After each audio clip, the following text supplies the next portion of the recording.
you ever seen those people wear those masks that like train you for going into higher altitudes? To change from what? Going into higher altitudes? Like they don't have like restrict oxygen. Yeah.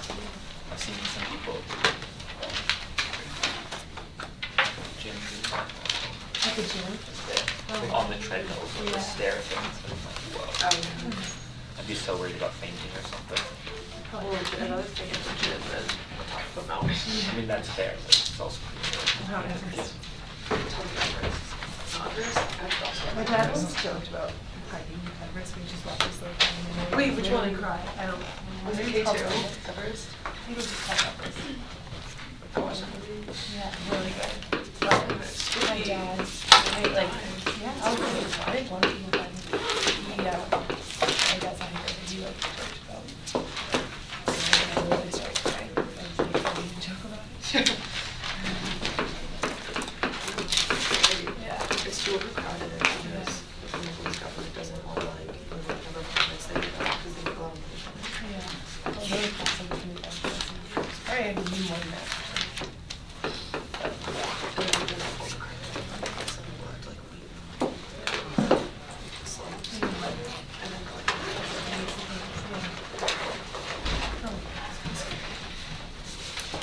Okay.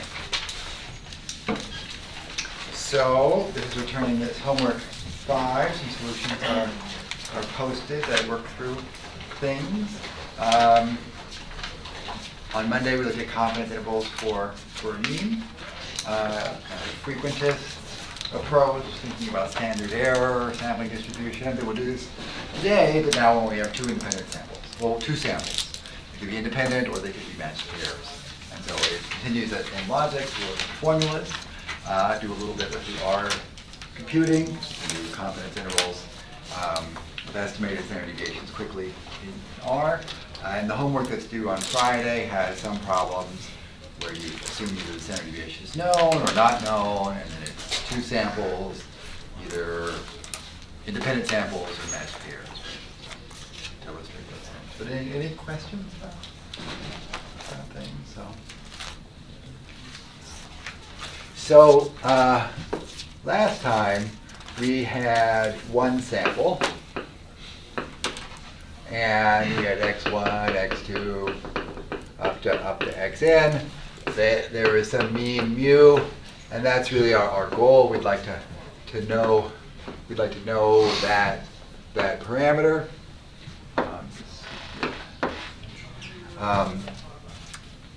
Based on our data, if our standard deviation sigma is known, which is a little artificial, right? But right, if it were known, then we would do a confidence interval for the parameter as the sample average. So these things need to be independent of each other and have standard deviation, some standard deviation sigma. If that's known, we do x bar minus a normal value times sigma over the square root of n, and then x bar plus a normal value sigma over square root of n, because the variance of x bar would be sigma squared over n, or the standard error is the square root of that. And the z value corresponds to a normal distribution cutoff point, and it depends on the confidence level, right? So 95% confidence interval, we're going to use z of about 1.96 in there, and that gives us 95% confidence interval, and we say we're 95% confident that that interval covers the mean, and about 95% of the time our intervals actually should, other things being equal, right? But if sigma is not known,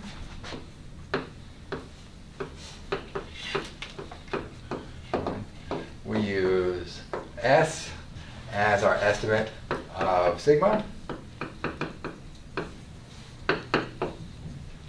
And then our interval, our confidence interval for the mean is x bar minus a t-value, s over the square root of n, and x bar plus t times s over the square root of n, where that t-value, oops,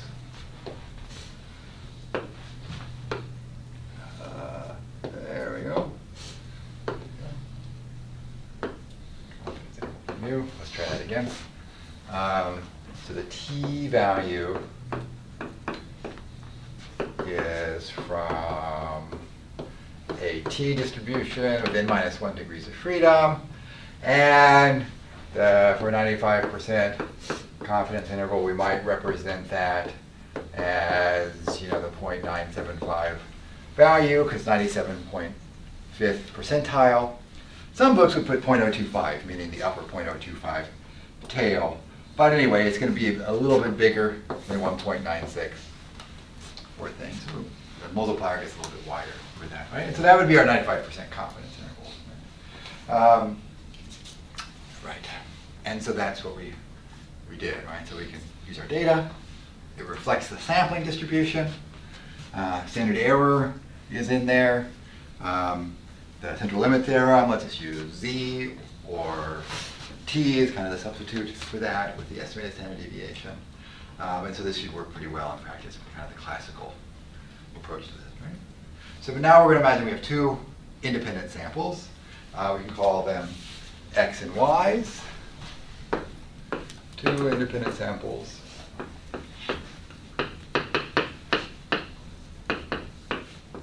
Right, so we have x1, x2 to x in, and then we have y1, y2 up to ym. Right? And this group, these are independent measurements, so they're independent within samples. They're taken independently across the two groups. So you have a survey of men and women. You have a surveys of people who are employed and people who are unemployed. You have a survey of children who are, in different groups. Right?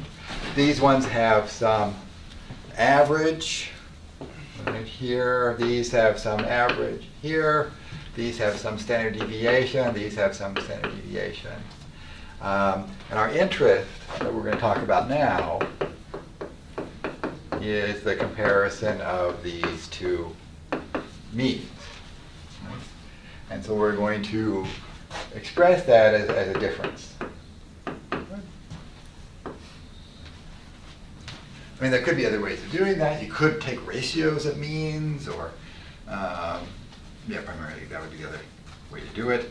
But, when you take one group minus the other, and it's sometimes a little bit arbitrary. Is it treatment minus placebo, or placebo minus treatment? Is it male minus female? So it's kind of arbitrary. Once you do that, however you do it, you're going to interpret the result ultimately in the context of how you take that difference. So that's our interest. We'd like to know that parameter, right? So our estimator is just going to be the difference in the sample averages. So on average, under random sampling, we should get an unbiased estimate of the parameter we want of the difference, right? The variance of x bar minus y bar from probability theory is going to be the variance of x bar plus the variance of y bar. There's no covariance between these two things because they're independent samples from the two groups. Right? And so the variance of x bar is the variance of the x's over its sample size plus the variance of the y's over its sample size. Right? And we're going to be in the realistic situation where we don't pretend we know both of these variances, so we estimate them from the sample standard deviations in both cases. So we can put s of x squared and s of y squared, sample variance of the x's, sample variance of the y's in there as our estimator, right? So we're going to do a confidence interval for the difference. Take the sample average of this. I'm going to write plus or minus there. So instead of writing it the other way, there's going to be a t multiplier that gets there because we're going to estimate the variances. And so if we do the direct thing, the sample variance of the x's over its sample size plus the sample variance of the y's over its sample size, and take the square root of all that, we end up running in, that seems perfectly reasonable. But what exactly to use for the t? We actually run into a little bit of a problem because if the two samples come from different normals, or normals with different spreads, it's actually not, there's not a solution, right, that says exactly what distribution is. This is a historically classics problems called the Behrens-Fisher. Maybe there's no Q apostrophe there. Just Behrens-Fisher problem. We'd like to have some degrees of freedom with that 0.975 thing in there. But probability theory doesn't tell us exactly which degrees of freedom. It doesn't work out mathematically like it does in the other case. So, intro textbooks. Sometimes say V can be taken as the smaller, as the minimum of n minus 1 and m minus 1. Take a very conservative approach, pretend you just had one sample and a small, whatever the smallest of those two groups is. That often is pretty important in driving the accuracy. Right? But people have done other things. There's an approximation by somebody named Welch that gives us the degrees of freedom. And so the formula is pretty complicated. So S sub x squared over n plus, I'll just write it here. You won't have to do this too much by hand. It's in the computer program. That, and then in this one, there's a S sub x squared over n. That whole thing squared over n minus 1 plus S sub y squared over m. That whole thing squared over m minus 1. So it's a bigger calculation. This is done to kind of like method of moments. You have a t distribution, and its degrees of freedom are going to depend on whatever that degrees of freedom parameter are. Yes? Did you take the floor of that?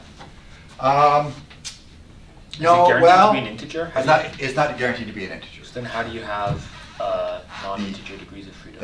You can calculate the cutoff points for that. A t distribution is really a ratio of a normal, standard normal, divided by a square root of a chi-square over its degrees of freedom. Well, chi-square is a particular gamma, and those things can have non-integer degrees of freedom. So it is possible. This will come up with a decimal, right? And it still will give you, the computer will still give you a t value. On R, if you put the quantiles for a t and put 7.5 in its degrees of freedom, it'll still return a number. I don't know exactly what it does for calculation, whether it interpolates or between 2 points or does more of an exact calculation. But so it'll come out most likely to be a decimal. And that's just what we do, right? So we could look at but anyway, that will give a degrees of freedom. We can calculate a key cutoff value, and then we'll get a confidence interval for the mean. And this has the same, interpretation. You make a statement like, we're 95% confident that the true value of this difference between the group means is covered by the interval. And about 95% of the time, this should work out to get some coverage. So let's look at an example. And so, let's see. The handout is that and that, right? So, in this example, does increasing calcium consumption decrease blood pressure?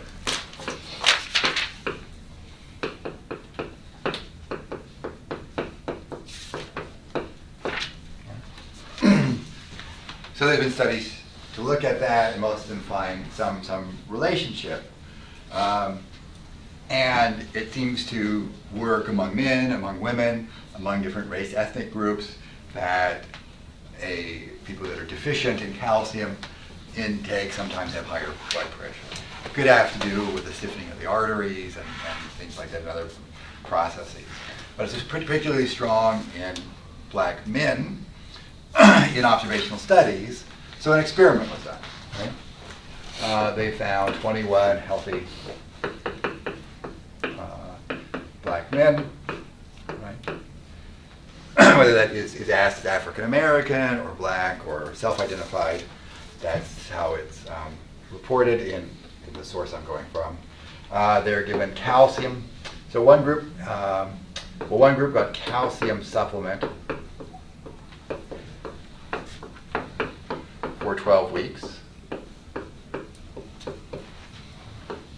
Another group got placebo. So they got a supplement, just a pill, no active ingredients in it, but it looked like they were taking that. So psychologically, they would behave like the other group and think of themselves as being getting medication like the other group. It probably looked the same, maybe it tasted the same color, right? Even if you ate those things, so you can't really tell which group is which, right? And of these, 10 were randomized to calcium, 21 were randomized to placebo. Real studies probably had, 100, a couple hundred in each group would be much more reasonable. For this one, the N equal, and so the thing that was measured, the outcome, was change. The outcome we're going to have is change in blood pressure over the 12 weeks. Right? So you take a baseline blood pressure measurement for everybody, randomly assign them to a group. They take the supplements. Maybe you do something to monitor whether they're actually taking it or encouraging them to take it. Reminders over the time. And then you measure their change in blood pressure over the 12 weeks. These were, for the first value, this is M, right, in our book's notation. 7, -4, 18, 17, -3, -5, 1, 10, 11, -2. This is the calcium group. So it's not actually change, it's actually decrease that's measured here, right? So it's a little funny, but so a positive value means lower blood pressure.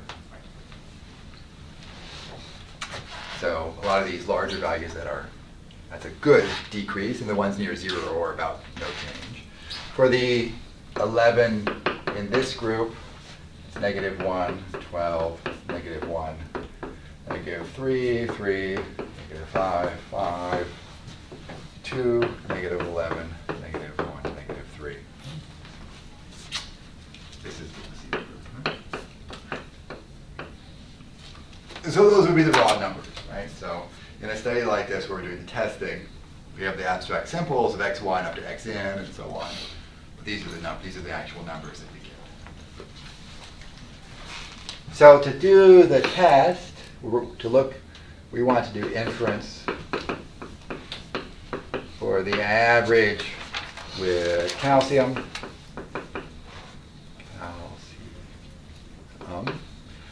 Minus the average for placebo. Right. We're just at the calcium group.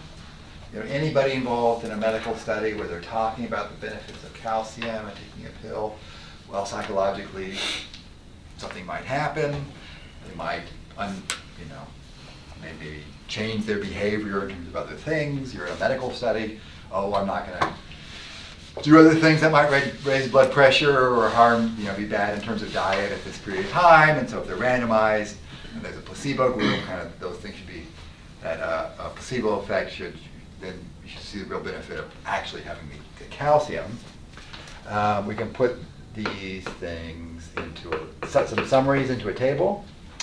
The sample size, there are 10 here.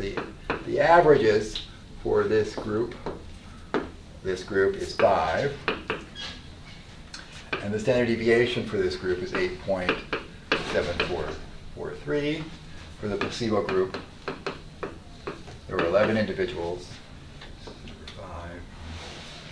with negative 0.273. So pretty close to 0. And 5.901 is the standard deviation. And so our estimate of the difference, right, is going to be the difference of the sample estimates. So our estimate of mu for calcium minus mu placebo is the 5, right, minus our negative 0.273. And so it's 5.273 difference in average decrease in blood pressure. So it favors calcium. But that's one point, right? Is that really above 0? Is it how precisely is that? That's the whole point of doing a confidence interval, right? We want to know precisely what that would be. So we'd have to do 2 calculations. Right? Standard error. Right now we need standard error, degrees of freedom, which is called V in that other notation, and then a t-value. Right? We're to get these 3 things to finish up our confidence interval. So standard error that we'll use, s of x squared over n plus s of y squared over m, the square root of all that. All right, so we'll put in our numbers, 8.743 squared over 10 plus 5.901 squared over 11. And that all comes out to be 3.2878. So that's a standard error for that estimate. Right? If that's typical of, or you have another sampling, you know, we have an estimate of 5, you know, plus or minus 1 standard error, plus or minus 2 standard errors. You kind of get a sense right away that the interval is going to go below 0, right? It's going to encompass 0, you know. If you do plus or minus 6, it's kind of almost 2 times that, right? Then it's going to go something like a little bit below 0 to about 11. It's definitely centered on the positive side, but pretty wide still, right? We need degrees of freedom. I'm not going to write out the whole thing there, but 15.59 is the degrees of freedom, right? And so for a 95% confidence level, we're going to want to find the 0.975 cutoff value. Or 95% in the middle, leaves 5% on the edges. And so 2.5% is above, right, and 2.5% below the negative. And so if you put that degrees of freedom in there, it's 2.124. Right? So now we can do our confidence interval as 5.273 plus or minus 2.124 times that standard error, 3.2878, as an interval. And that is, right, negative 1.71 up to 12.26. And blood pressure is in millimeters of mercury, right, change, just the units being, right. So, this small sample size, it's centered at 5.27, but the interval is pretty wide. You know, 0 is not really in the middle of it, but it's included in it. So, anything in there we're saying is a plausible value. It might be the case. You kind of tend, I don't know, I tend to think about it as being closer to 5, but, you know, I can't really definitively rule out 0 because it's not, it's still included in that.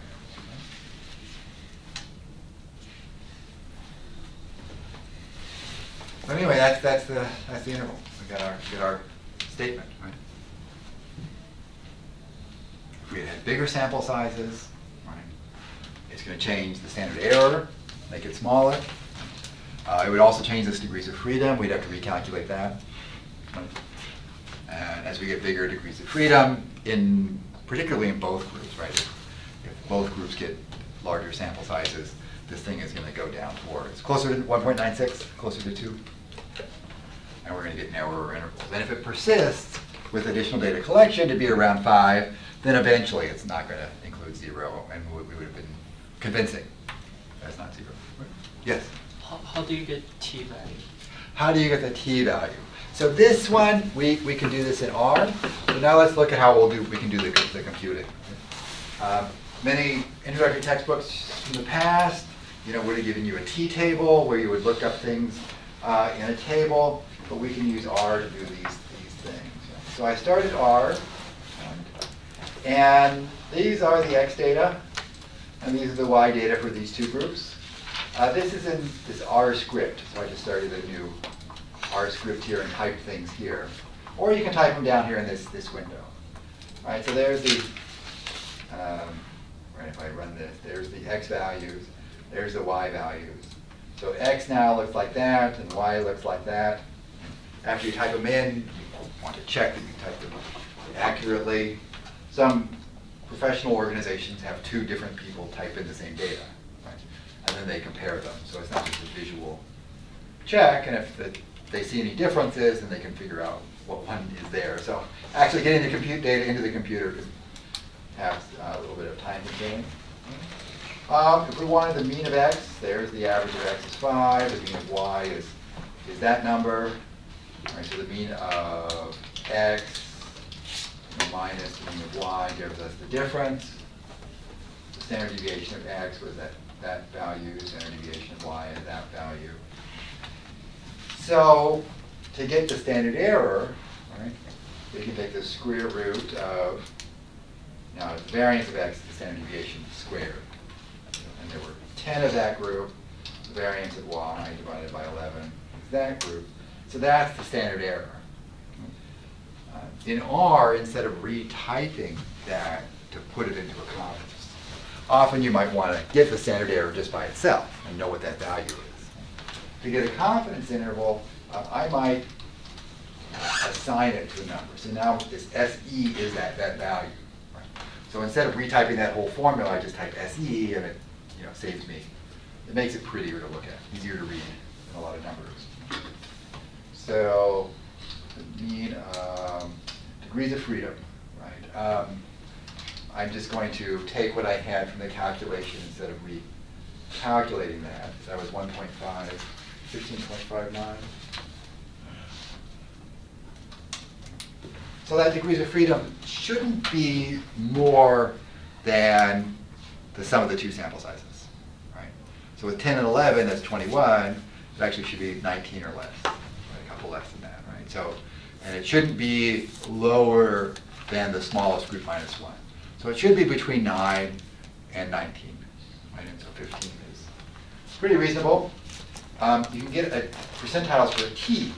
QT is the quantiles for a t, right? 0.975, and then you put in that degrees of freedom. And that's going to give us this 2.12. If you type help of the QT, it describes these different functions for getting things from a t. The density function, the probability less than a value, the quantile that gives you a certain probability, or a random number. Right? And then the help file describes a few. Here's the function for the t probability distribution. That's something like what Gossett came up with. And then I think a few examples of things that sometimes are helpful, sometimes not. If you have a function that you're using, you can also ask what arguments it needs. Right, so args of QT. It needs a probability, a degrees of freedom. This is something called non-centrality parameter, which we're not using, but it's useful in some things. And do you want the lower tail or the upper tail? So that's either true or false. And do you want it on a log scale? Right. Some things when you have really, really large sample sizes, and p-values get very small by scientific notation, doing them on the log scale might get reported like that. So in genetics, 40 or 50,000 different tests going on, or genes to test, it sometimes gets reported, something like that. Right, so that's so if we do the mean of x minus the mean of y, that's our estimate. And when we do minus, you can just take this whole thing and put it there, times the thing we calculated as standard error, there's our lower value, and then plus gives the upper value. We can do a count. Now there's three problems on the homework that involve data, or you can read the data into R and do commands like this to summarize. There's also a t.test command that you could put in the two samples there that you saved, and it gives this output. It does the Welch two-sample t-test, right? Degrees of freedom is reported there using that Welch formula. We will do testing pretty soon, and so we do a hypothesis test if the difference is 0.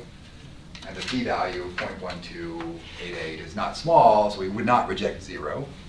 But it also gives you the confidence interval, right, and the means of the two groups. It doesn't give you the standard error. It doesn't give you the sample sizes of the two groups. So you might do something else to do that. If I give you x and y, right, the length will tell you how long x is, and the length of y will tell you how long. So those are the sample sizes of those two groups. But the t-test by itself will give you the confidence interval for the 95% confidence interval there. And you can do a help of t.test to look at this. You can change the confidence level. Right, so, and remember with R, you can kind of just scroll back and through the command. So I can get back to here. So const level equals 0.90, so a 90% confidence interval. And it's a little narrower because it's not quite as confident. It can also be used for one-sided thing. Right, so a one-sided interval really concentrates on the difference going in one direction. Some fields use it.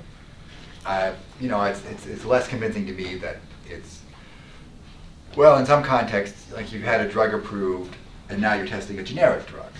You don't want the generic drug to be any worse than the marketed one, right? So you're kind of interested in one side. You don't care, you don't expect it to be much better, right? So you're not so interested in the upward, but you don't want it to be worse. Things like that kind of naturally go to one-sided. Right?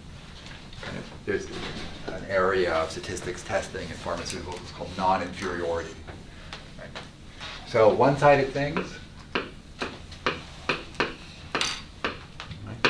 If you think that the first mean is greater than the alternative, you could have a lower point up to infinity. So you could be interested, is that lower point, does it actually go below 0, or is it strictly positive? If it's strictly positive, you can interpret that as the second group average is bigger. Right? So how do you get this lower interval? You're going to take the difference, and now you minus a t-value, same standard error, same degrees of freedom. But now, because you're only concerned with one side, you put all of the 5% on one side. Right? So you put 95. 95%. Upper interval. Right, so you get this, the lower point here, right up to infinity, becomes our interval. And so you interpret it as that the difference between the first one minus the second one is you're 95% confident that it's greater than that lower point, which could have some usefulness. So given that there's preliminary studies and we're pretty sure biologically that increasing calcium consumption is going to lower blood pressure, right, then we might really size. And in R, so the QT value 0.95 with our 15.591 freedom would be that value. So we don't have to go down so much because we're putting everything on one side. the t-test, confidence level 0.95. The alternative is greater. And so this 95% confidence interval going one way, it's still below 0. It's not quite as far below 0, but it's still below 0. So it hasn't really proved that it's more than placebo, but it's such small sample sizes that. But any questions? Now there's another way that this is done, right? What if sigma x equals sigma y? Equal variance.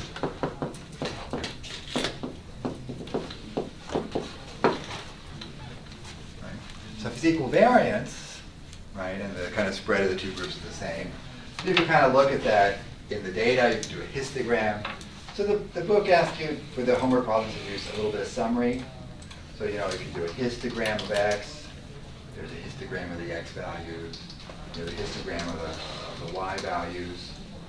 So to these two graphs, the spread, negative 5 to 20, negative 15 to 50. Well, so they're a little bit different. The standard deviations were just a little bit different in the samples, but they weren't a magnitude of 4 different or something like that. So you might say that it's reasonable to treat them as if they're equal. Right? If they're equal, then the variance of x bar minus y bar, it's still the variance of x bar plus the variance of y bar. This one is sigma x squared over n. This is sigma y squared over m. But if they're the same value, then we could just call it sigma squared and pull this out.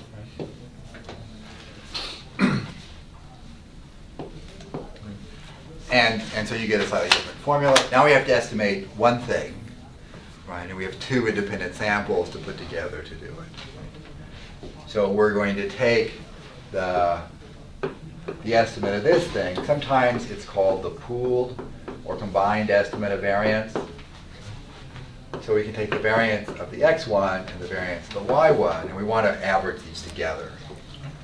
And the way it's usually done is you average it by its degrees of freedom for 1 individual samples. Right? So this is a weighted average of the x variance and the y variance estimates. The relative contribution to estimating the variance is related to sample size. So they're equal sample sizes. It turns out to be just a direct average of the 2. Right? Right. Now, if they're equal, it turns out then that the degrees of freedom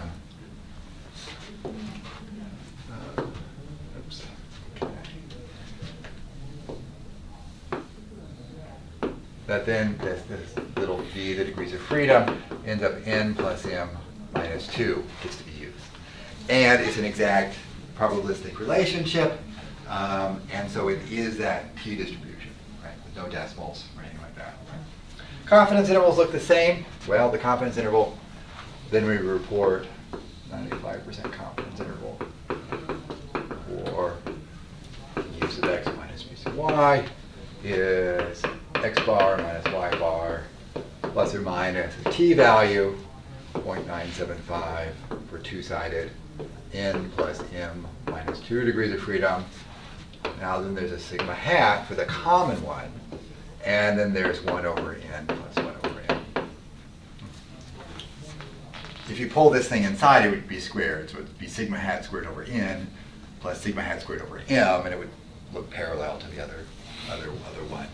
But just you only need one estimate. So that would be our 95% confidence interval for that. In this case, right, so the s of p, the variance of x times 10 minus 1 plus the variance of y times 11 minus 1, and then all of that, right, divided by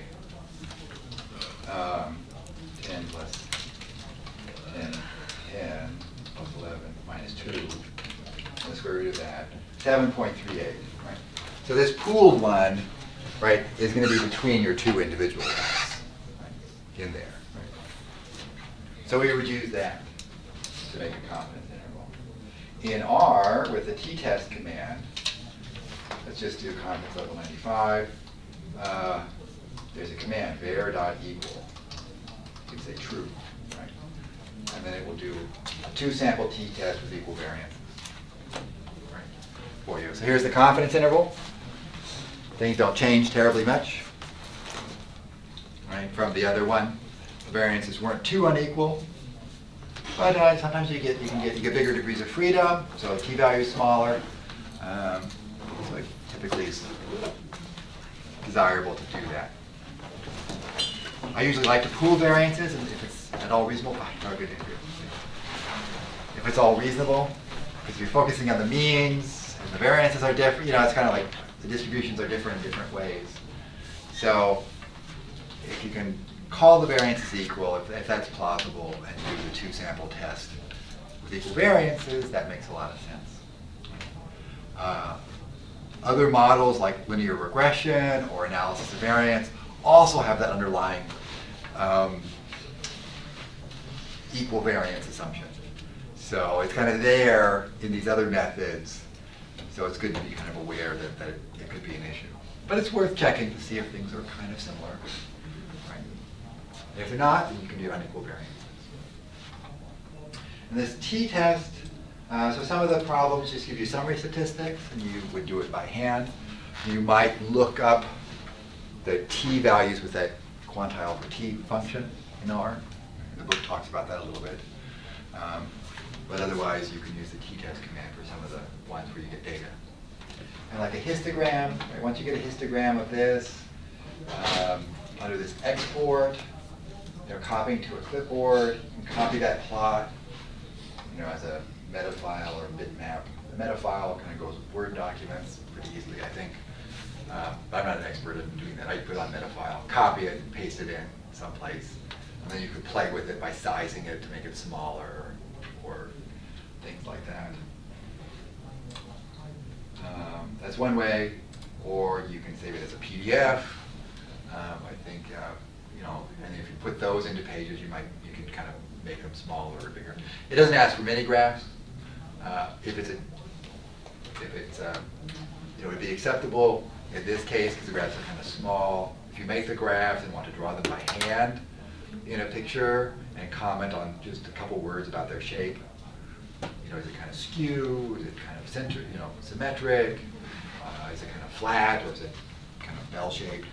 Whatever, a few words like that along with a picture could be fine for this. But if you want to try to copy it to a clipboard and paste it into something, right, you could do a little bit more. But that's a couple of samples, right? Now, but any questions about those things? So another time, we have things that look like two samples, but it's really not, right? And that's in matched pairs.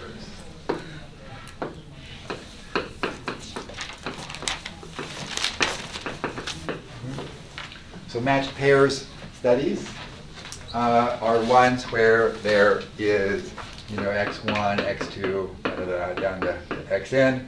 There's a y1, y2, down to yn, and there's some pairing that's going on. This is a 2, right? Where the ones that they're linked in one way or another. Right? The most direct way, I think, common would be before after. Right? What's the blood pressure before? What's the blood pressure after? And have one sample of individuals. Right? Pre-test, post-test, everybody is taking the 2 exams, and you can calculate their difference. Other ones do, twins. One twin has a disease and one does not, and then they look for what could contribute to that. Why were things different? Right? The twins are matched, of course, by genetics and probably by family background and things like that. But they can have different diets. They can have different life experiences along the way. And some of them get cancer and some don't. Right? So what was related to that? So they might look at the difference, but these are matched. Other cases, you could have,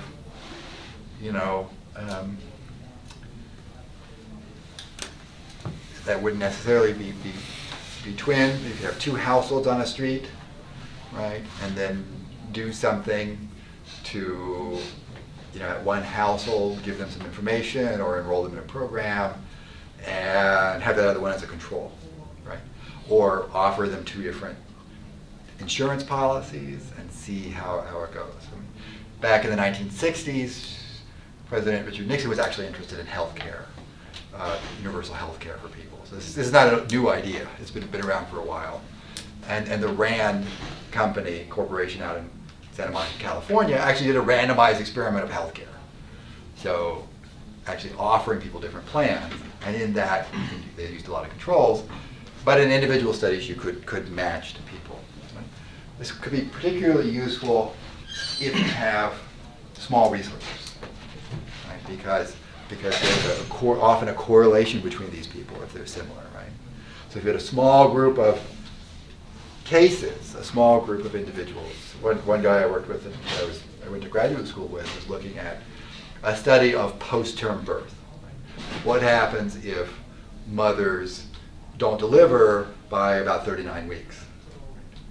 Well, the babies are getting heavier, there's fatigue and wear, and so it's not necessarily a good thing to go on for a real long time.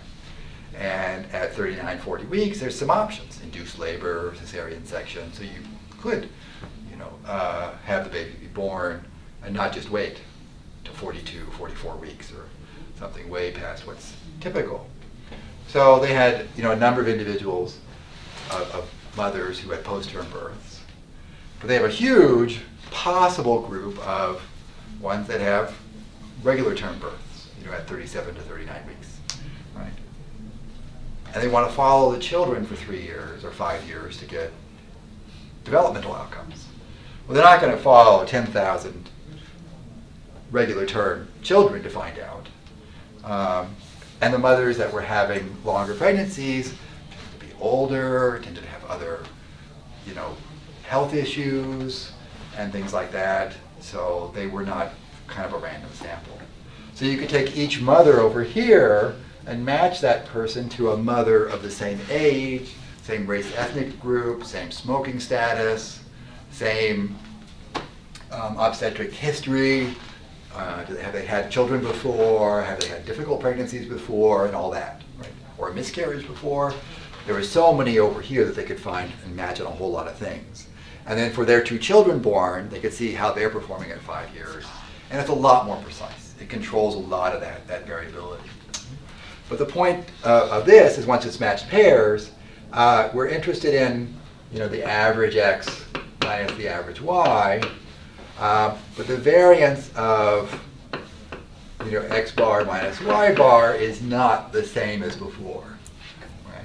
That really this the X bar minus Y bar is 1 over n times the sum of the Xi's minus 1 over n times the sum of the Yi's, and you can pull these things together. This extra thing there to take the Xi's minus Yi's. There's n in each group. If you call these things a sum of the differences, this is like an average of differences.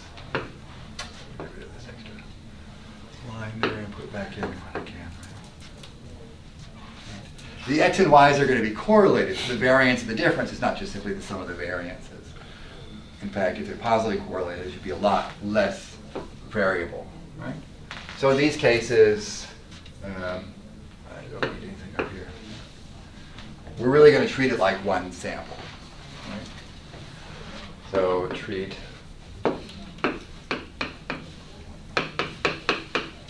the matched pair differences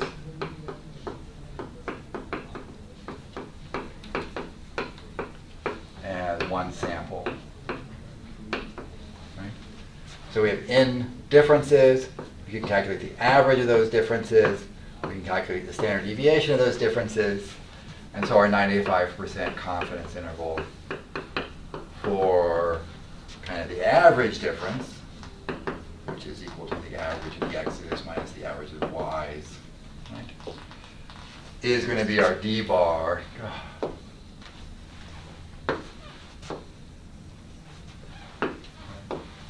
going to be the D bar, the average of the differences, plus or minus a t-value, 97.975 percentile. Now we have n differences, so there's n minus 1 there, a standard deviation of the differences over the square root of n. And it's a one sample confidence interval again. You might be very interested in, does this include 0? If there's 0, then there's no average difference. Or it might just kind of tell you the, if it's an educational program that's looking in gain, in performance scores, you probably would hope it would be positive, right? So how positive the interval would tell you on average. So the handout is a description of, I took it from a book, Dan Yates, David Moore, and Garn. I remember his name, but anyway, they have a book called Practice Statistics, and this is for the second edition of that. So it's a couple examples of matched pairs thing, right? So the first one's kind of interesting. Average time to complete a maze. And, right, so they had, listening to nice music and things like that is supposedly shown to help people's concentration and memory, kind of get the mind in some mood for learning things. So do pleasant scents help as well. And so they had people do a maze, right, and do it again. And one time there was kind of no scent involved. The second time they did it, there's this nice scent. Right? Some people got the scent the first time, and then the second time they went to a different place without the scent and redid the maze. And then other people did it without the scent first and then were exposed to the scent. So each time there's going to be a learning, right, from doing it. But if you're randomized, whether you get the scent first or later, it kind of balances out. Right? The same advantage from learning would come to both groups, and you see whether it's different there, right? So those are the differences that are there, and the question is the difference greater than 0? Is that you better, is it faster with the sentence? So maybe you're interested in a negative average. Right, so you should hopefully would go faster if the scent is good. Right? How can you do that? Well, you need to enter the data. So I started to do that. Right, so these are the floral data. A data set like this size, a minute or two to enter. It's not horrible. Right? You just want to check that you have the right numbers.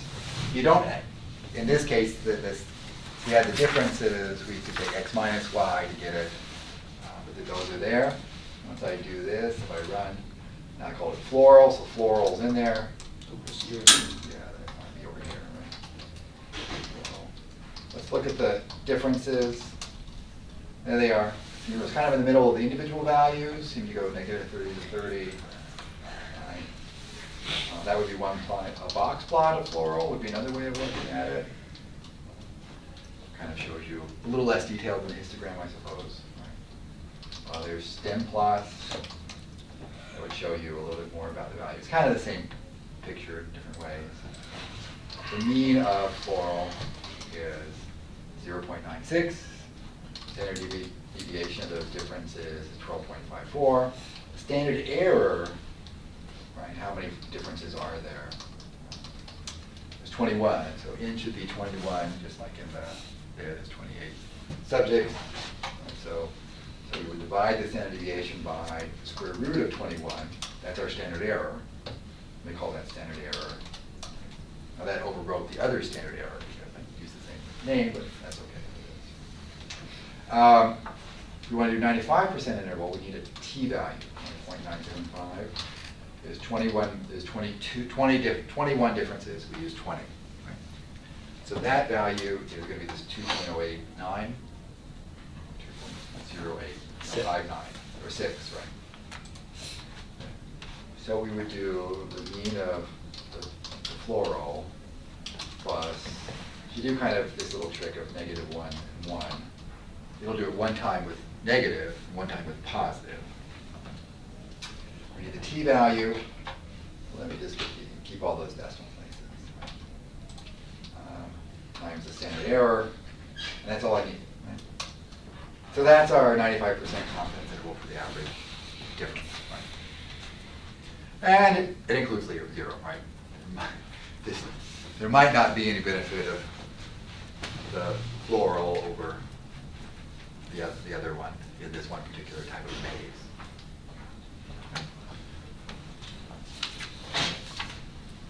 Now the general hypothesis they're studying might still be true. There could be obnoxious odors. I mean, odors could affect performance. And so you take the extremely negative and the extremely positive, and somewhere it's neutral. There's, everybody probably has something that works better for them and they feel comfortable. Right? And maybe it's just anything out of the ordinary disturbs you. So there's some hypothesis, which I don't doubt that it's somewhat true. But this doesn't, it doesn't prove much of anything. Now t-dot test we can use as well, right? Floral. With one sample, it's a one sample t-test. You put the differences in there, and it gives you the confidence interval. And you could change it to one-sided if you wanted one-sided. You could change it to,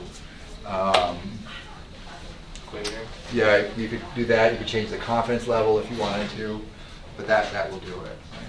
So there's some value to be able to break off the pieces, get the mean, standard deviation, know what the standard error is, sample size, t-value, but you could also check with t-test. And so in this homework, if you read the data in, you don't necessarily type it, load it into the computer, and then run the t-dot test, do what you need to do to verify, try a graph. That's basically the difference. The other one, another example, results of caffeine deprivation. I don't think I volunteered for this, but caffeine versus placebo, and then during different Heart rate? Heart rate. It looks like beats per minute is achieved when as the press button 200 times as quickly as possible. So beats per minute. But they're not, so it's not their heart rate beats, it's how fast they're pressing it. Right? And does caffeine, a certain amount of caffeine, get back that. So anyway, yeah, it's another example of the difference. You take the differences there and do a confidence interval. Oh God. Right. So some people were very fast with that. But, and that's kind of the example for that. Any questions about? That's the material that's essentially on the homework. When we come back, we'll talk about, on Friday, we'll talk about a few of the other mathematical detailed topics that are in some other part of the chapters.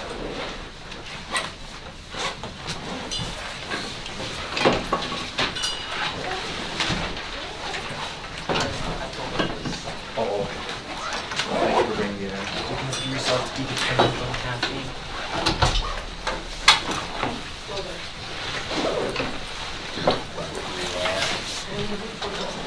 Oh, I only have one cup. It's a very big cup. Very big, very strong, right? Yeah, exactly. Thank you. Great, thank you. Thank you. Thank you. We'll be fine.